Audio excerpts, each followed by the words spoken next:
jusqu'à ce que l'aîné et le cadet s'agenouillent devant la tombe de leur père. À ce moment-là, ils comprennent enfin la douleur de désirer l'affection parentale mais de ne pas l'avoir. Ne plus toucher à ces choses louches et malveillantes. Il regrette de n'être pas revenu voir son père depuis 7 ans. Maintenant, avoir sa propre famille et son propre métier. Mais avoir perdu le sens du devoir filial de sa jeunesse. En ce moment, il ne peut que s'agenouiller devant son père. Demander le pardon du père. Le deuxième fils commence également à se repentir devant la tombe, promettant de bien travailler à l'avenir. Gagner de l'argent sérieusement. Ne touche plus à ces choses illégales ou incorrectes. Il regrette aussi d'avoir pensé à dépouiller son propre père pour de l'argent. D'avoir comploté contre son propre père. Maintenant, il ne peut que demander pardon à son père. Implorer le pardon du père. Une fille filiale à l'instant. Cela exprime aussi un profond amour pour son père. Elle n'a jamais pensé que son père lui avait causé du tort. Après tout, c'est son père qui l'a élevé jusqu'à l'âge adulte. Il a déjà trop donné. Il n'a jamais pensé que son père lui devait quelque chose. Quand il a retiré de ses propres mains le tube à oxygène de son père à l'hôpital, il se sentait même comme un criminel. Comme s'il était le meurtrier de son père. Mais c'était aussi un acte de désespoir. Parce que vivre ne ferait que causer plus de souffrance à son père. Il a promis de suivre les dernières volontés de son père. Traitez bien votre maladie. Il viendra chaque année sur la tombe pour rendre hommage à son père. Adieu papa.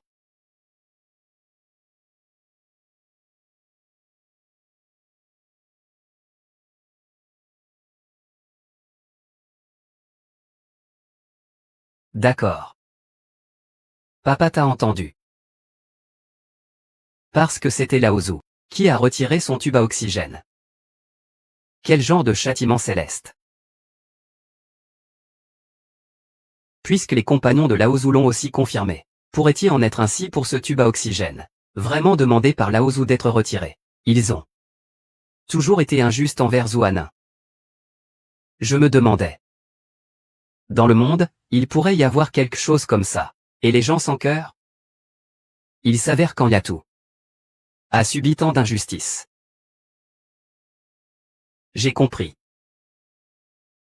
Tu as été acheté par elle, n'est-ce pas? De quoi parlais-tu follement? Alors, dis combien elle t'a donné de faveur. Tu oses dire cela en étant malhonnête. Toi. Je n'ai rien reçu. C'est tout ce que souhaite Laozu. Papa. Ne vous énervez pas. Mon père n'a jamais pris d'argent. Oncle Zhu est mon père. C'est une relation d'amitié.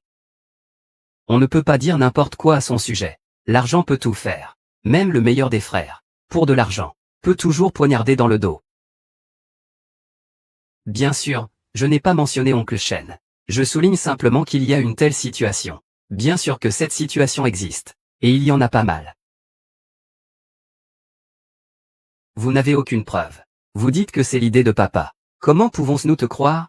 Oncle Shen, arrête. J'ai déjà parlé avec eux. Ils ne me croient pas. Ne perdons pas notre temps à discuter avec eux. Bonne fille. Je ne peux pas te permettre de traîner une réputation infâme toute ta vie.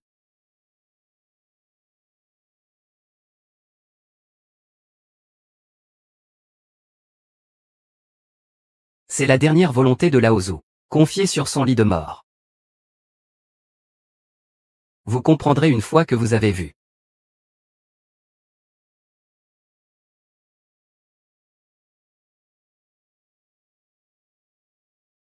Bonjour à tous. J'ai été envoyé par Monsieur Zhu. Parle-nous de la situation financière de l'oncle Zhu. Faire une explication. Ce vieil homme, puisque cela a déjà été décidé à qui revient l'héritage. Alors tout ça c'est une pure perte de temps. Ça n'a aucun sens. Exactement. Zuanin. Tu es tellement intéressant. C'est vraiment une grande mise en scène. Il a engagé un avocat qui joue bien son rôle. Venez bluffer les gens. Je ne l'ai pas engagé. Je ne sais pas ce qu'est cette vidéo. Que est-ce que c'est que tout cela? Voyons ce que l'avocat a à dire d'abord. Et si c'était l'avocat que papa a engagé?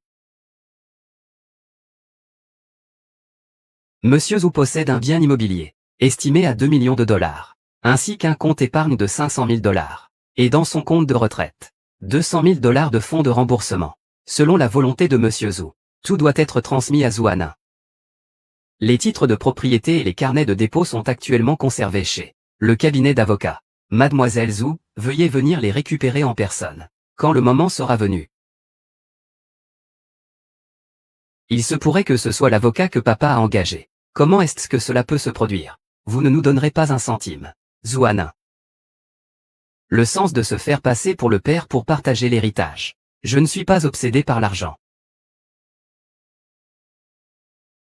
Tu sembles être très cupide. C'est toi qui as fait filmer ça par quelqu'un. Zhuanin. Ne trouves-tu pas tes actions ridicules? Tu veux vraiment t'approprier l'héritage de papa? Tu disais catégoriquement auparavant. Je n'ai pas fait ça. Je l'ai déjà dit. Cette vidéo. Je ne sais pas de quoi il s'agit. C'est scandaleux. Dès que tu regardes cette vidéo, c'est toi qui as demandé à quelqu'un de filmer. Et parle de transactions de propriété, qui ne se sont pas faites avec toi. Mais directement à ce cabinet d'avocats. Partir jouer la comédie. Zhuanin. Ce que tu fais est trop exagéré. Faire semblant d'être la volonté de papa de partager l'héritage. Tu ne te sens pas coupable? Ça suffit. C'est ce que voulait le vieux Zhou. Mon père n'aurait jamais voulu ça.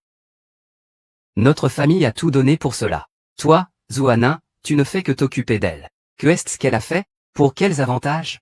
Laisse-la tout prendre. Moi non plus, je ne pense pas que c'était ce que voulait papa. Je suis l'aîné de la famille. J'ai légitimement le droit à l'héritage. Mon père n'aurait jamais fait ça. Rien n'est partagé avec moi. D'accord. C'est bon. Je ne veux pas l'héritage de papa. Vous deux partagez. Zhuanin. Tu fais du théâtre et ensuite. Encore une fois, tu dis que tu ne veux pas. Que sommes-nous pour vous? Faire honte à nous devant la famille. Nous ne sommes pas des gens? J'ai déjà dit. Cette vidéo. Je ne sais pas ce qui se passe. Comment puis-je m'auto-diriger et me jouer? Zhuanin. Tu devrais juste avouer.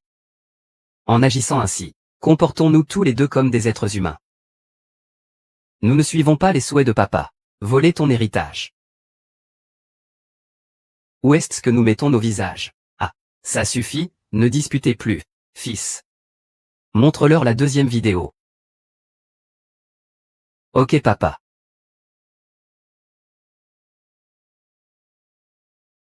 Pourquoi tu continues à regarder? Cette première vidéo est fausse. Le deuxième, elle est sûrement fausse aussi. Que fais-tu?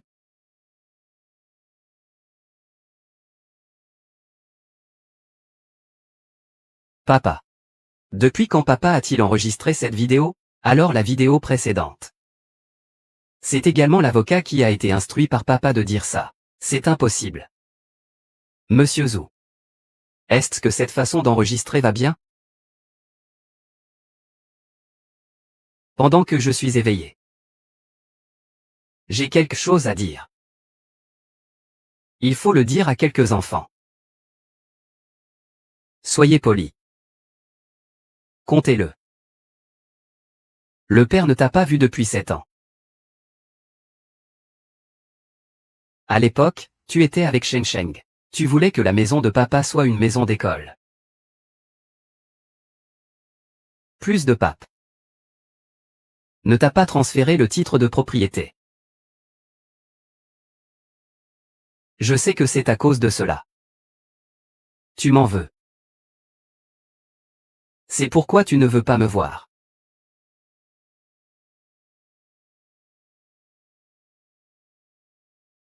Ce n'est pas que papa ne veut pas te donner la maison. C'est comme s'il fallait équilibrer une eau. Tout compte fait. Mais Ranxin et Hanin. Nous sommes aussi les enfants du père. Papa vous a demandé de déménager et d'emménager. Ce serait injuste pour eux. Quelle question d'équité. Après tout, c'est juste que tu n'y renonces pas.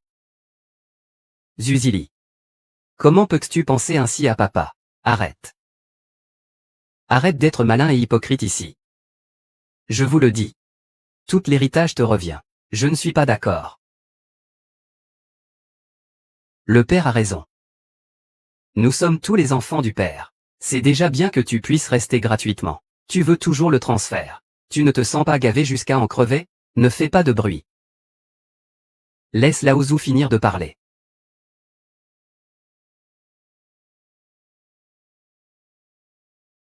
Savoir.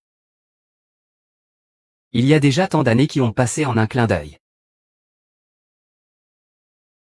Tu te souviens quand toi et Ranxin êtes nés?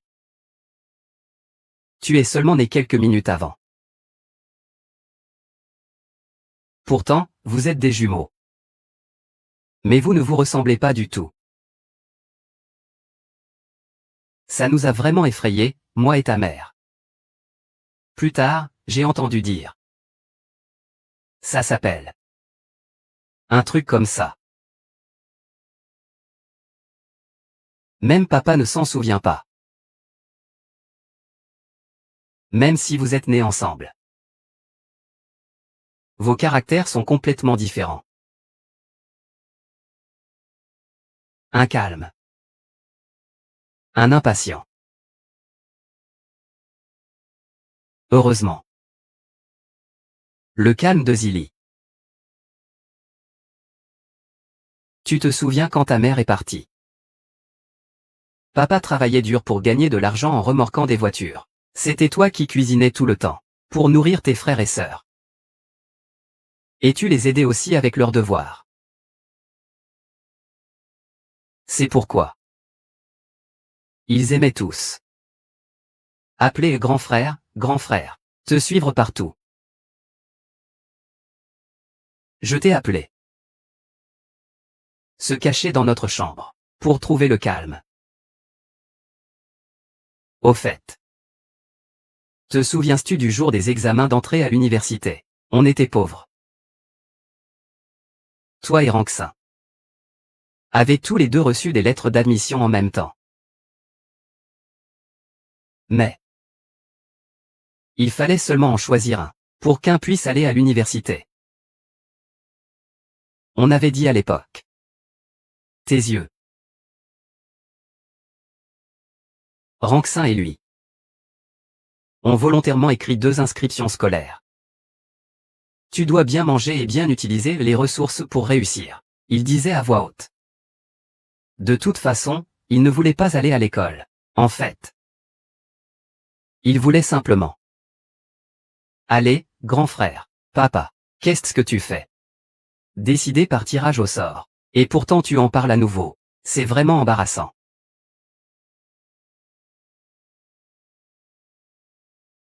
Et quand tu étais à l'université? Tu me poses toujours des questions. Combien d'argent de poche je te donnais chaque mois? Comment je pouvais te donner autant? Il y a aussi l'argent que tu as gagné en vendant des broderies. Ainsi que celui que tu as gagné en vendant des broderies en croix. Annie disait toujours. Le grand frère est parti en ville pour étudier.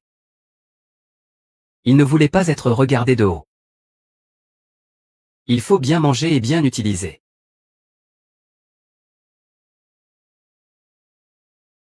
Tout cela fait partie du passé maintenant. Plus besoin d'en parler. Ranxin. Ton père sait que tu es têtu. Après avoir abandonné tes études avant le bac, tu es allé travailler comme serveur. Et tu t'es mis au travail immédiatement. Tu as toujours été comme ça depuis tout petit. Tu frappais des comptes contrariés.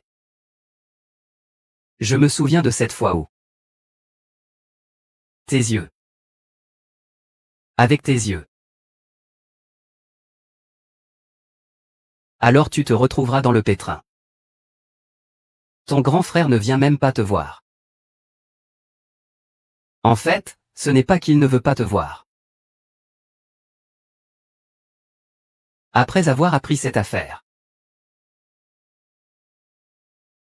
Immédiatement. Il est allé immédiatement confronter la personne. Il s'est fait battre sans rien dire. Il a même failli être renvoyé de l'école. Regarde Zili.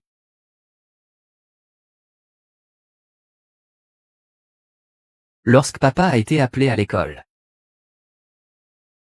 Révérence vue. Est en train de s'agenouiller devant votre directeur. Demandez-lui de ne pas vous virer. Il n'osait pas. Il est venu te voir avec des blessures. C'est pourquoi il m'a demandé de ne pas te le dire. Frère toi. Tu n'as pas fait d'études supérieures. On ne peut pas te laisser perdre ton emploi. Ranxin. Tu as. Sentence Trincated. À l'hôpital. Cette affaire. Tu t'en souviens encore? Le marchand voulait se venger. Il voulait te nuire gravement. Laissez-vous aller en prison pendant quelques jours. Afin de laisser un enregistrement. Heureusement, Anna a contacté quelqu'un. Après avoir supplié pendant 2 semaines. Et dépensé beaucoup d'argent. Pour finalement faire changer d'avis la personne. Sinon, tu crois que tu pourrais sortir aussi facilement?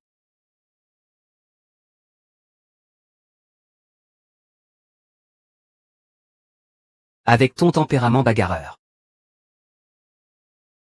Tes frères et sœurs n'auraient pas dû te défendre. Tu ne tirerais pas les conséquences de tes actes. Tu ne changeras jamais, n'est-ce pas? Crois pas que tu m'as déjà fait une faveur. Je te pardonnerai jamais. C'est à cause de toi que t'as tué papa. C'est entièrement ta faute. Ce que tu sèmes, tu le récoltes.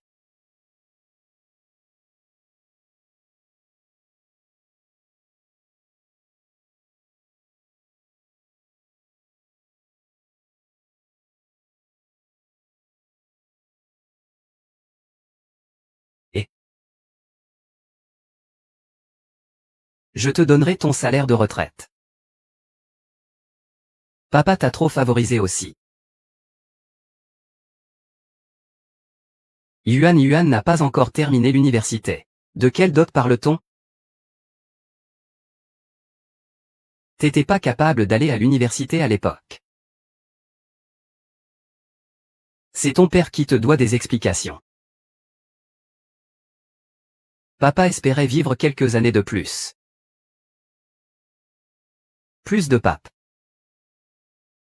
Ne peut vraiment plus tenir. Apparemment. Je pourrais pas voir Yuan se marier.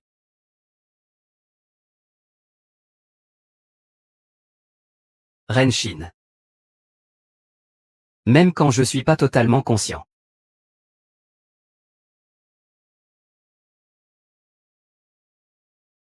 J'entends quand même vos voix. Bon, j'entends vos voix. Au fond, dans mon cœur. Je suis satisfait.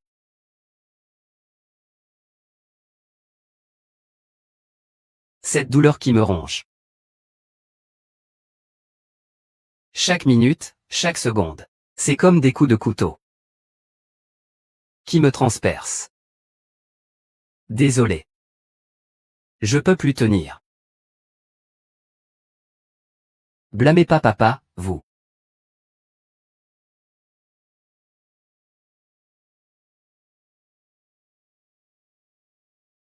Papa. Je suis même pas allé te voir sincèrement. T'as vu ça? Je suis vraiment pitoyable, moi.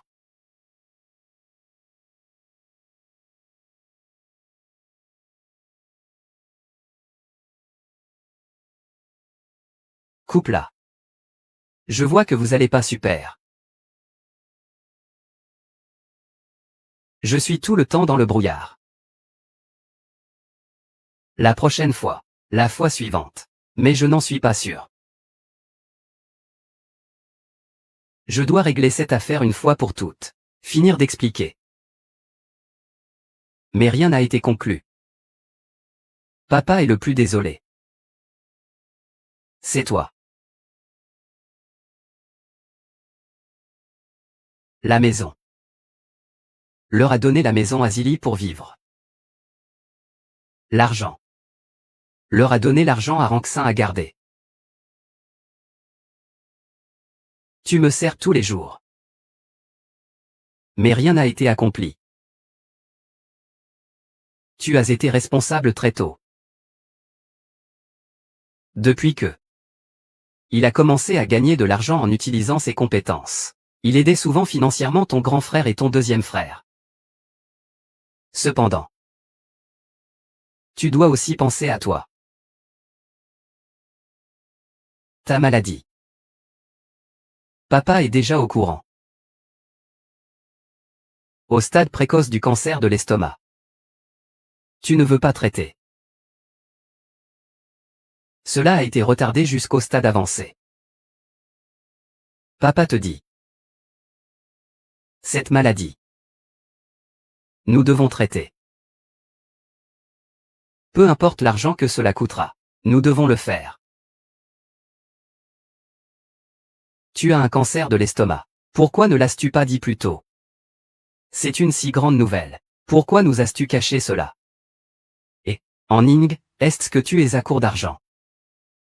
Si tu manques d'argent, nous pouvons t'aider. C'est vrai. Ce n'est pas une petite affaire du tout. Cela s'est aggravé. Butitz Liftritning. Tu travailles toujours dur et tu prends soin de papa. Que se passe-t-il?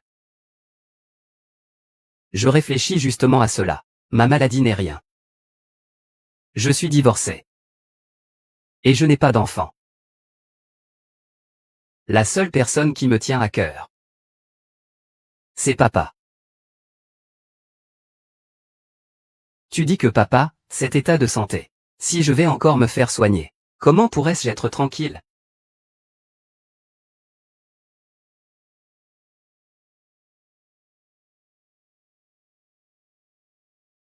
Shen Kan est une bonne personne. Papa est déjà au courant. L'histoire de ses dettes. En fait,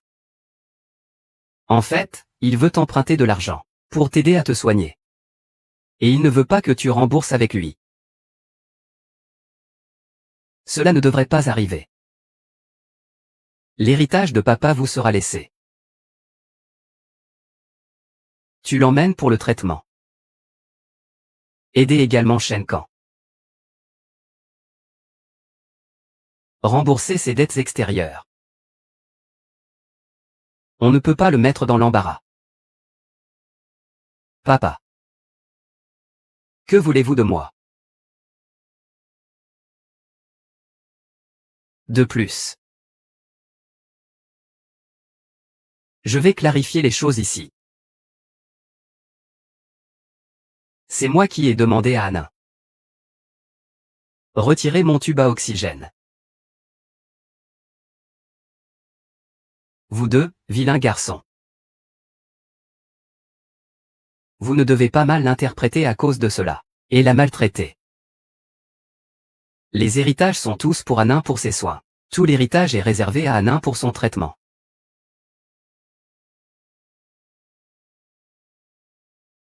Celui d'entre vous qui osera voler ne mérite pas d'être un pilier de la famille Zhou.